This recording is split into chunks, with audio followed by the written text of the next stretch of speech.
salat berjamaah afdalu min salatil fardi bisabi wa isyrin. Salat berjamaah itu pahalanya 27 kali lipat dibanding dengan salat sendirian. Apalagi hadis Rasulullah sallallahu alaihi wasallam yang mengatakan rakaataini qablal fajri khairum minad dunya wa ma fiha. 2 rakaat sebelum salat subuh atau salat fajar jauh lebih bagus daripada dunia ini dan segala isinya. Apalagi kalau dalam ayat mengatakan innalil muttaqina fi jannatin wa uyun. Sesungguhnya orang yang bertakwa yang dijanjikan surga yang di dalamnya ada mata air dan ada taman-taman yang indah, yaitu wabil asharihum yastaghfirun. Orang yang selalu senantiasa bangun di waktu sahur untuk beristighfar.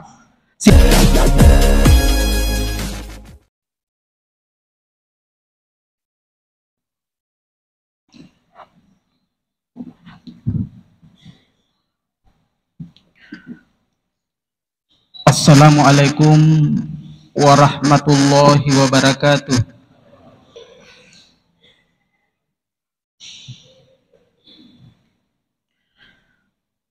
Alhamdulillah rabbil alamin. Wassalatu wassalamu ala asyrafil anbiya'i wal mursalin wa ala alihi wa ashabihi ajma'in. Ashhadu an la ilaha illallah wahdahu la syarikalah wa ashhadu anna Muhammadan abduhu wa rasuluh al-mab'usu rahmatan lil alamin basyiran wa nadhira. Wa qala Allah subhanahu wa ta'ala fil Qur'anil Karim, a'udzu billahi minasy syaithanir rajim, bismillahirrahmanirrahim. Ya ayyuhalladzina amanu ittaqullaha wal tanzur nafsum ma qaddamat ligad innallaha habirum bima ta'malun. Wa la takunu kalladzina nasullaha wa ansahum anfusahum ulaika humul fasiqun. Sadaqallahul azim wa huwa asdaqul qailin. Wa ya ayyuhal hadirun usikum wa iyaya bitaqwallah wa qad fazal muttaqun. Kaum muslimin sidang jamaah Jumat yang sama-sama dirahmati oleh Allah, alhamdulillah wa syukrillah, kita patut memuji dan bersyukur kepada Allah karena sampai pada Jumat hari ini kita masih diberikan rahmat, hidayah, sehingga sampai pada hari ini kita masih diberikan umur yang panjang, sehingga kita masih sempat hadir di masjid ini yang insya Allah mudah-mudahan tidak ada lain tujuannya kecuali ibadah kepada Allah.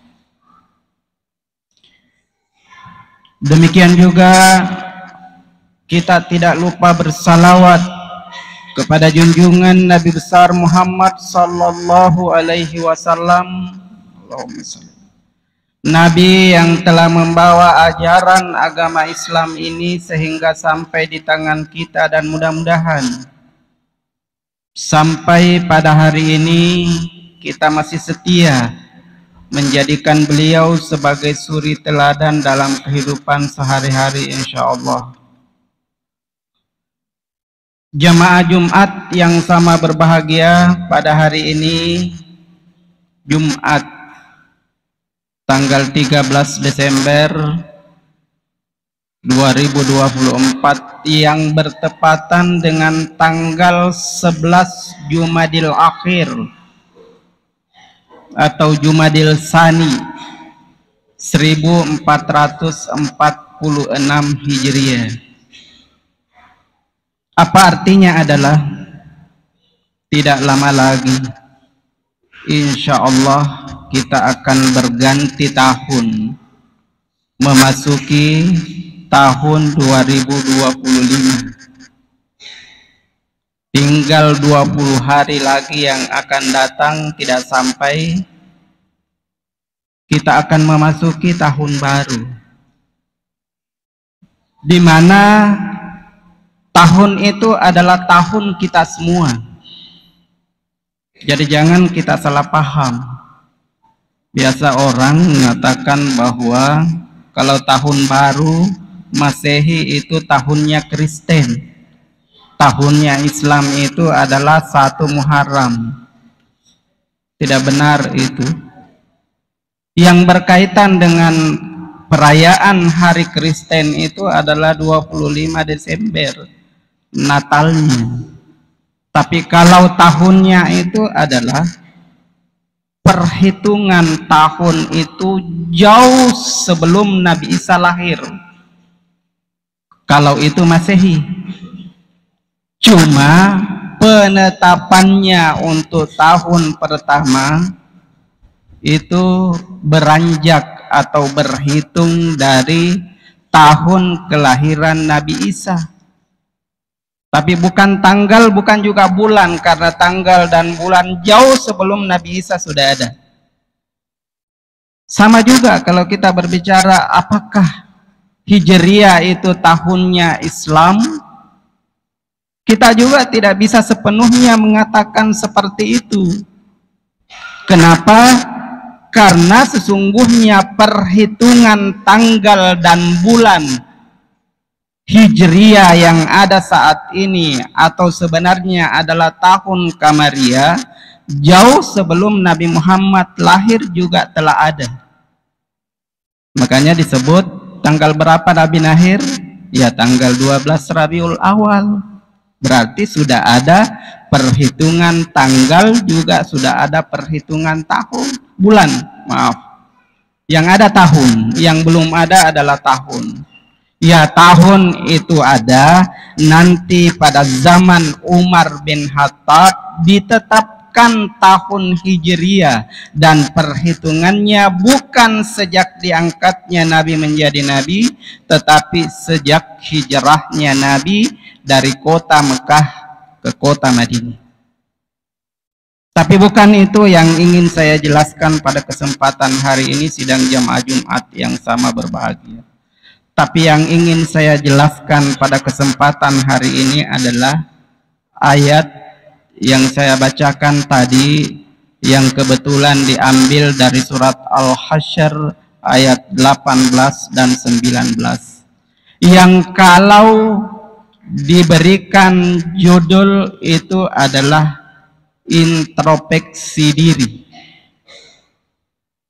Saya mengatakan tadi bahwa insya Allah tidak sampai 20 hari lagi yang akan datang kita akan memasuki tahun baru.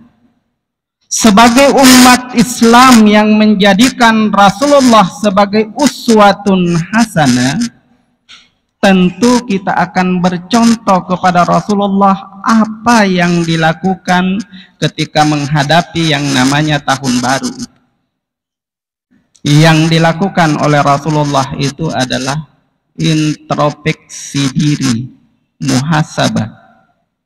Apa yang perlu dia introspeksi diri, muhasabahkan adalah kira-kira sudah berapa banyak amal yang saya lakukan tahun ini untuk menghadapi tahun depan. Itu yang perlu kita pikirkan. Introspeksi diri. Dalam surat Al-Mulk ayat 2 dikatakan, "Wallazi khalaqal mauta wal hayata liyabluwakum ayyukum ahsanu amala." Dia yang telah menciptakan manusia itu ada yang sudah wafat, tapi dia juga yang menciptakan manusia itu ada yang masih hidup. Cuma satu yang mau dilihat, siapa di antara kalian yang paling bagus amal perbuatannya di muka bumi. Marilah kita introspeksi diri. Marilah kita menanya diri kita masing-masing pertanyaan Allah ini dalam hati kita. Siapa di antara kalian yang paling bagus amal perbuatannya di muka bumi? Sudahkah kira-kira kita menjawab bahwa insya Allah saya? Kalau belum, marilah kita menjalankan ayat yang saya bacakan tadi. Ya ayyuhalladzina amanu ittaqullaha wal tanzur nafsum ma qaddamat ligad. Wahai orang-orang yang beriman, bertakwalah kepada Allah dan hendaklah kalian memikirkan, merenungkan apa yang telah Anda lakukan hari ini untuk hari esok. Yang dimaksud hari esok di sini adalah hari setelah dunia ini. Walal akhiratu khairul laka minal ula. Kehidupan akhirat itu jauh lebih bagus daripada kehidupan dunia. Oleh karena itu, hendaklah kita memikirkan, merenungkan apa yang telah kita lakukan pada hari ini untuk persiapan menyongsong masa depan di akhirat nanti. Sudah adakah persiapan? Kalau belum, tentu kita mau menjadi manusia yang paling bagus amal perbuatannya di muka bumi. Sidang jamaah Jumat yang sama berbahagia, kalau kita bertanya siapa panutan, siapa contoh yang bisa menjadi ikutan bagi kita sebagai manusia yang paling bagus amal perbuatannya yang pernah dilahirkan di muka bumi ini, maka cuma satu jawabannya, yaitu Rasulullah Muhammad sallallahu alaihi wasallam. Walaupun wajib Nabi yang kita wajib ketahui jumlahnya 25, mulai dari Nabi Adam sampai Nabi Muhammad, yang umurnya sebelumnya panjang-panjang. Kalau dipikir-pikir, maunya orang semakin lama hidup di dunia ini semakin bagus amalnya, semakin banyak amalnya. Maka yang nomor satu tentunya Nabi Adam, karena Nabi Adam menurut riwayat itu umurnya 1000 tahun baru meninggal. Disusul Nabi Nuh. Nabi Nuh menurut riwayat umurnya 950 tahun baru meninggal. Rasulullah cuma 63 tahun meninggal dunia. Tapi kenapa bisa menjadi manusia yang terbagus? Inilah yang perlu kita contoh. Dan menurut riwayat paling sedikit ada 3 yang dilakukan oleh Rasulullah sehingga menjadi manusia yang paling bagus amal perbuatannya. Yang pertama, Rasulullah sepanjang hidupnya tidak ada yang dilakukan kecuali ibadah. Jadi semua aktivitasnya mulai dari mau tidur sampai tidur kembali semuanya adalah ibadah. Mungkin ada orang bilang kalau begitu Rasulullah tidak jalan-jalan, tidak rekreasi, tidak makan, tidak minum. Ya salah. Kita perlu tahu apa definisi ibadah itu. Definisi ibadah adalah tujuan penciptaan manusia.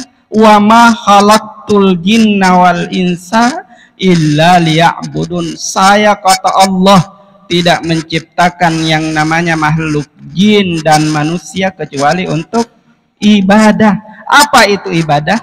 Adalah seluruh atau segala sesuatu yang kita lakukan semata-mata karena Allah, itulah yang dibilang ibadah. Makan, minum, bekerja, mencari nafkah, menyayangi orang lain, menghormati orang lain, semua itu adalah ibadah kalau itu kita lakukan semata-mata karena Allah. Tapi jangan juga kita terlalu percaya diri mengatakan hari ini saya sudah ibadah karena saya sudah dari salat Jumat. Salat Jumat belum tentu ibadah. Kalau ada orang yang berangkat hari ini salat Jumat di tempat ini, niatnya atau tujuannya cuma karena malu laki-laki tidak salat Jumat, itu namanya bukan ibadah. Atau ada orang yang pergi salat Jumat cuma kebetulan karena mau dilihat sama calon mertuanya alim, ria, itu juga bukan karena ibadah. Tapi jangan juga dikira hal paling sederhana menyingkirkan batu dari tengah jalan ke pinggir jalan itu bukan ibadah. Dalam hadis dikatakan bahwa barang siapa yang menyingkirkan atau membuang duri dari tengah jalan ke pinggir jalan itu adalah sedekah. Kalau dia sedekah berarti dia adalah ibadah. Kita analogikan duri itu adalah batu karena yang dimaksud di sini yang bisa mencelakai atau bisa mengganggu orang yang jalan. Membuang batu yang bisa mencelakai orang itu adalah ibadah. Itulah yang dilakukan oleh Nabi sepanjang hidupnya semuanya karena Allah, maka ibadahnya banyak. Kenapa? Karena mulai dari tidur sampai tidur kembali semuanya adalah ibadah. Mau tidur berdoa, bangun tidur berdoa. Ya, doa yang paling penting itu dan perlu kita renungkan ketika mau tidur adalah Bismillah, dengan menyebut nama Allah yang telah menghidup Bismillahi, ya saya lupa sedikit ini doa mau tidur yang jelasnya terjemahannya adalah dengan menyebut nama Allah yang menghidupkan dan mematikan. Kemudian ketika kita bangun, alhamdulillahilladzi ahyana ba'dama amatana, ya segala puji bagi Allah yang menghidupkan setelah mematikan. Kalau itu kita lakukan berarti tidur juga menjadi ibadah. Itu yang pertama. Kemudian yang kedua, kenapa Rasulullah bisa menjadi manusia yang paling bagus amal perbuatannya adalah Rasulullah di samping banyak beribadah, dia juga memilih atau selalu memilih ibadah yang nilai pahalanya banyak. Atau dengan istilah, kalau istilahnya para pedagang itu sedikit modalnya tapi keuntungannya banyak. Apa contohnya? Ya salat Jumat hari ini.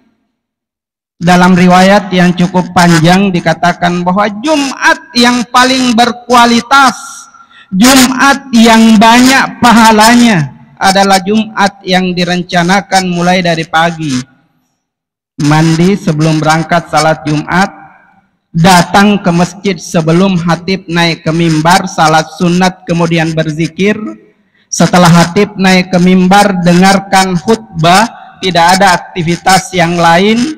Kemudian setelah itu salat berjamaah dengan imam. Itulah Jumat yang paling bagus. Barang siapa yang datang setelahnya, semakin terlambat kita datang, semakin sedikit pahalanya. Kita ini biasa menyepelekan. Banyak orang sudah mengorbankan waktunya untuk pergi salat Jumat, tetapi tidak melaksanakan ini. Kalau orang baru azan pertama, dia bilang azan pertama. Azan kedua baru bilang azan kedua. Kalau orang khutbah pertama baru bilang khutbah pertama. Nanti kita baca doa di khutbah kedua baru berbondong-bondong masuk ke masjid. Orang yang seperti inilah yang tidak pandai memilih amalan-amalan yang banyak pahalanya. Sidang jamaah Jumat yang sama berbahagia, banyak sekali contoh-contoh amalan-amalan yang banyak pahalanya. Contohnya salat berjamaah afdalu min salatil fardi bisab'i wa isyrin. Salat berjamaah itu pahalanya 27 kali lipat dibanding dengan salat sendirian. Apalagi hadis Rasulullah sallallahu alaihi wasallam yang mengatakan rakaataini qablal fajri khairum minad dunya wa ma fiha. 2 rakaat sebelum salat subuh atau salat fajar jauh lebih bagus daripada dunia ini dan segala isinya. Apalagi kalau dalam ayat mengatakan innalil muttaqina fi jannatin wa uyun. Sesungguhnya orang yang bertakwa yang dijanjikan surga yang di dalamnya ada mata air dan ada taman-taman yang indah, yaitu wabil asharihum yastaghfirun. Orang yang selalu senantiasa bangun di waktu sahur untuk beristighfar. Sidang jamaah Jumat yang sama berbahagia. Kemudian yang terakhir, kenapa Rasulullah bisa menjadi manusia yang paling bagus amal perbuatannya adalah di samping melakukan amal yang banyak, memilih amal yang banyak pahalanya, Dan yang ketiga adalah beliau selalu menjaga ibadahnya jangan sampai rusak. Ada 3 hal yang bisa merusak ibadah kita. Yang pertama tadi, kalau ada orang melakukan sesuatu itu bukan karena ibadah tapi karena ria. Ada orang pergi salat Jumat cuma karena mau dipuji sama orang, itu tidak ada nilainya, hilang, terhapus. Kemudian yang kedua yang bisa merusak itu adalah kalau ada orang yang menafkahkan hartanya di jalan Allah, tapi ada tujuan tertentu bukan karena Allah, karena ria, mau dipuji oleh orang.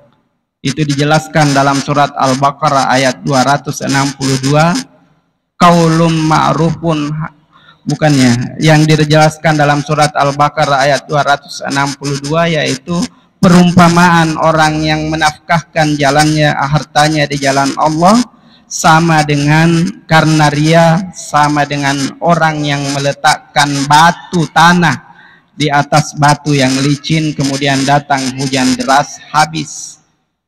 Kemudian yang ketiga yang bisa merusak amal kita adalah dosa kita terhadap sesama manusia.